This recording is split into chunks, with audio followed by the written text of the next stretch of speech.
Добрый день! Сегодня мы отправляемся к кельтским соседям. Это видео о древних германцах.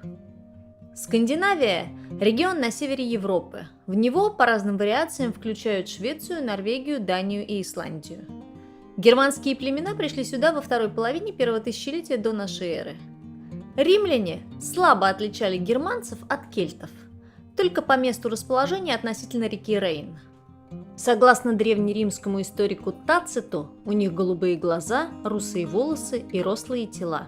А еще они более дикие, чем кельты. Так, в начале нашей эры они жили на родоплеменной стадии. Самым большим богатством считали скот, а не землю. Обращу ваше внимание на то, что термин «скандинав» в древности не использовался. По одной из версий, он происходит от острова, на котором жила богиня Скади. Впервые римляне вступили в конфликт с германцами в конце II века до нашей эры. Это были племена кимвров и тевтонов. Римско-германские войны в итоге привели к падению Западной Римской империи в V веке под натиском племени гуннов во время Великого переселения народов. В этот период формируются первые государства германцев, такие как Аквитания на территории современной Франции и Уэссекс на территории Британии. Как вы уже поняли, германцы, как и кельты, не были единым народом. Это разные племена. Кроме уже упомянутых были англы, саксы, франки, сикамбры, готы, вандалы и другие. Последние не отличались большей разрушительностью, чем остальные народы. Хотя мы и привыкли так думать, потому что именно им досталась эта сомнительная слава. А франки дали имя Франции. Хотя, как я уже рассказывала в видео про кельтов, поселение Лютеция Паризориум на месте современного Парижа основало кельтское племя паризиев. Участие древних германцев в многочисленных войнах и частая перемена мест сказались на социальной структуре. У них не сохранилось древнего индоевропейского сословия жрецов. Их роль выполняли вожди или наиболее уважаемые люди. Любопытно, что вожди содержались на добровольные пожертвования членов племени, а жрецы появляются лишь в I веке нашей эры. Среди древнегерманских воинов были и такие, которых боялись даже свои. Это берсерки, точнее воины, впадавшие в ярость берсерка. Значение слова до конца не ясно. Его переводят либо как медвежья рубашка, то есть, вероятно, шкура, либо голая рубашка, то есть без кольчуги. Такие воины посвящали себя верховному богу Одину. Перед битвой приходили в ярость, в сражении отличались большой силой, быстрой реакцией, нечувствительностью к боли, мечом пользовались одинаково хорошо обеими руками, сражались, не используя доспехи и щит. Современная наука предполагает несколько объяснений состояния берсерка. Психотропные вещества типа грибов и алкоголя или неврологические и психологические расстройства. Лично я склоняюсь к первому варианту, поскольку после принятия христианства и закона, запрещающего впадать в состояние берсерка, упоминаний о них нет. Вряд ли все болезни резко прошли. С конца VIII века начинается эпоха викингов. Мореходов и пиратов из разных германских племен, которые активно расселялись, торговали и совершали набеги, гонимые голодом и перенаселением. Хочу буквально пару слов уделить женщинам викингов.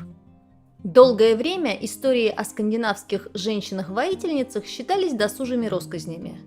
Но в 2017 году был произведен анализ ДНК останков элитного профессионального воина, которые были найдены еще в 1889 году. Оказалось, что это женщина, что подтверждает версию о женщинах-викингах. Однако специалисты сомневаются, что раскопки в XIX веке были проведены качественно, и снаряжение воина действительно принадлежало этой женщине. Викинги открыли и заселили Исландию, которая сыграла ключевую роль для сохранения скандинавской мифологии. После принятия христианства здесь процветало двоеверие, а затем древние мифы стали основой для поэзии. Германо-скандинавская мифология формировалась с V века до нашей эры и до принятия христианства, которое начало свое шествие по скандинавскому миру примерно в то же время, что и у нас, в X веке. Один и тот же бог у разных германских народов имел разные названия, например, Один и Вотан, Тор и Донор и другие. Основными источниками скандинавской мифологии являются Старшая Эда, поэтический сборник XIII века, Младшая Эда, тоже XIII век, автором которой был скальд Снори Стурлусон. Записаны они были, как вы видите, в период после принятия христианства, но тем не менее по ним можно относительно достоверно реконструировать мифы древних германцев. Начнем с мифа о возникновении мира. В первоначальной бездне, хаосе Генунгагап, зародилось два мира – огненный Муспельхейм и ледяной Нифельхейм. Во втором был источник Хваргельмир, из которого вытекали 12 самых холодных рек или Вагар. В Нифельхейме был такой сильный мороз, что вода мгновенно замерзала. Источник же продолжал поставлять воду, и льда становилось все больше и больше. Так продолжалось до тех пор, пока ледяные глыбы не наросли настолько, что приблизились ко второму миру. Лед стал таять, и в него попала искра из Муспельхейма.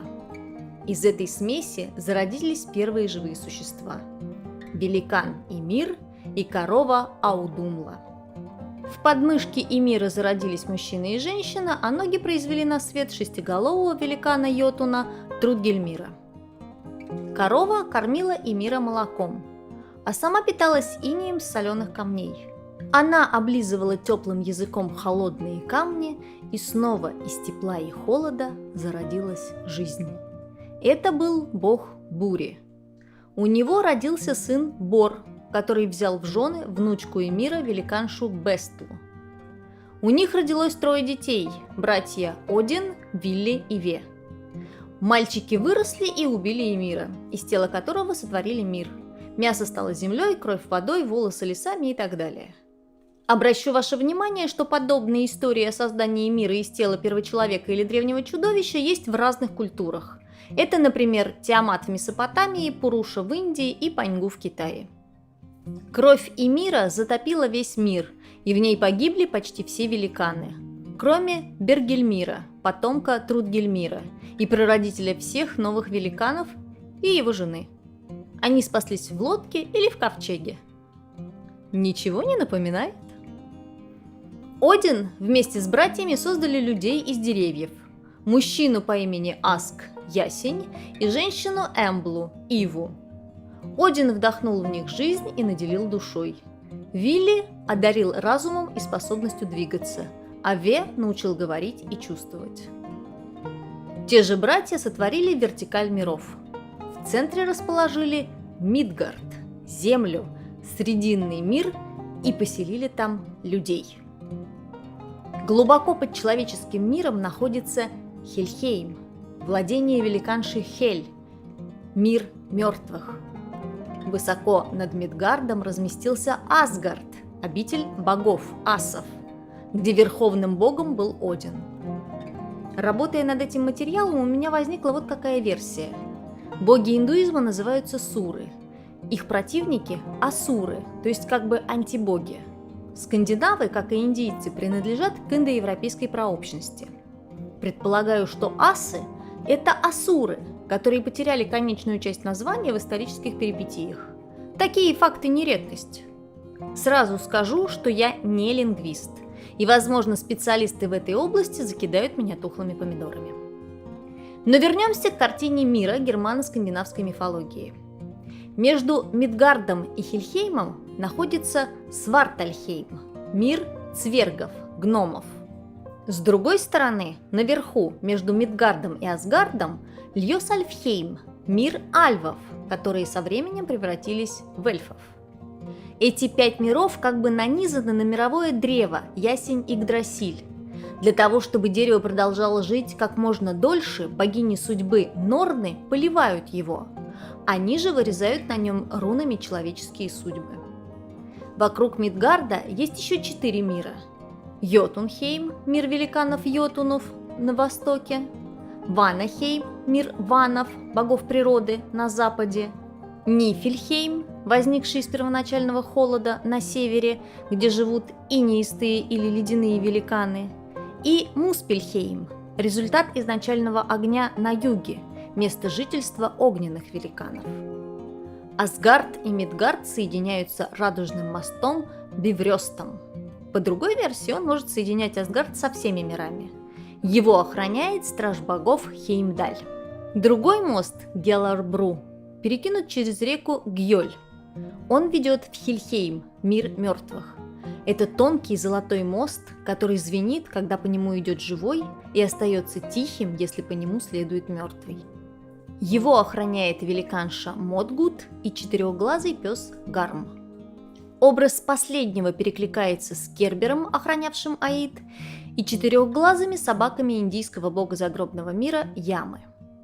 Змей Нитхёк, который пожирает души грешников, отсылает нас уже к египетской мифологии и чудовищу Амт. Этот змей, грызущий корни Игдрасиля, находится в постоянной вражде с мудрым орлом с вершины мирового древа, точно так же, как индуистское змееподобное племя нагов и орел бога Вишну Гаруда. Между Мидгардом и Йотунхеймом находится железный лес, а между Мидгардом и Муспельхеймом – Мюрквит – темный лес. Река Ивинг разделяет миры асов и йотунов, хотя, казалось бы, последние находятся на разных уровнях. Возможно, это нисходящий поток, похожий на то, как в индийских мифах река Ганга излилась с неба на землю. Вокруг Мидгарда в Мировом океане плавает змей Йормургант, настолько большой, что опоясал его и заглотил свой хвост. Думаю, про устройство мифологического мира скандинавов сказано достаточно. В следующем видео вас ждет рассказ про его население и последнюю битву – Рагнарёк. Пишите комментарии, ставьте лайки, подписывайтесь на канал, задавайте вопросы, делитесь в соцсетях. Спасибо вам за внимание!